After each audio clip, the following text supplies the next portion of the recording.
અને આપણે જોઈ રહ્યા છીએ ગુજરાતની બહેનો સુરક્ષિત નથી. એમ આ ભાજપનો રાજ છે. આવું તો અંગ્રેજોએ નહોતા. એટલું નહીં, મોટા ભાગની જે એટ્રોસિટીની ફરિયાદ સુપ્રીમ કોર્ટમાં ગઈ છે એમાં ઘણી જગ્યાએ એવા નોંધ કરવામાં આવ્યું છે કે એટ્રોસિટીની ફરિયાદ ખોટી. એનો અર્થ એ થયો કે ભાજપના રાજમાં ભાજપ પરાના હપ્તાઓ બંધ થાય છે. મેં સાંભળ્યું છે કે ઘણા લોકોની રીતે ચૂંટાયેલા પાક છે મોટા પ્રમાણમાં કચ્છમાં ધંધાઓ નહીં કરી. એ ધંધાઓ એના બંધ ન થાય એટલા માટે જે લોકો ધંધાની સામે અવાજ ઉઠાવે છે અને ખોટી ફરિયાદો કરાવવાની જન્મ આપવામાં અને સુપ્રીમ કોર્ટે જે ટિપ્પણી કરી છે એનાથી કેસ પ્રસ્તાવિત થાય છે કે દલિત સમાજ માટે સમાજ માટે પ્રોટેક્શન માટે જે કાયદો બનાવવામાં આવ્યો છે વારંવાર આવી ખોટી ફરિયાદો થાય તો સુપ્રીમ કોર્ટ સુધી જાય.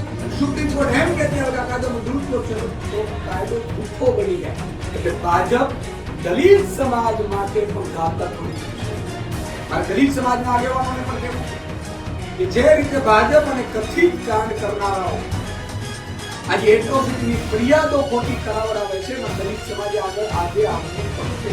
જો નહીં આવે તો આગામી સમયમાં આ જ કાનૂનને આ લોકો બનાવનારી દિવસે સુપ્રીમ કોર્ટ કોઈ નિર્દેશ કરી દેશે, કાયદો જૂઠો બની જશે તો જે સાચા હક અને અધિકાર જેને પ્રાપ્ત છે, જ્યાં એસટી એસસી ના લોકો માટેનો કાનૂન છે એ કાનૂન જૂઠો થઈ જશે ભાજપ વાળાના કારણે.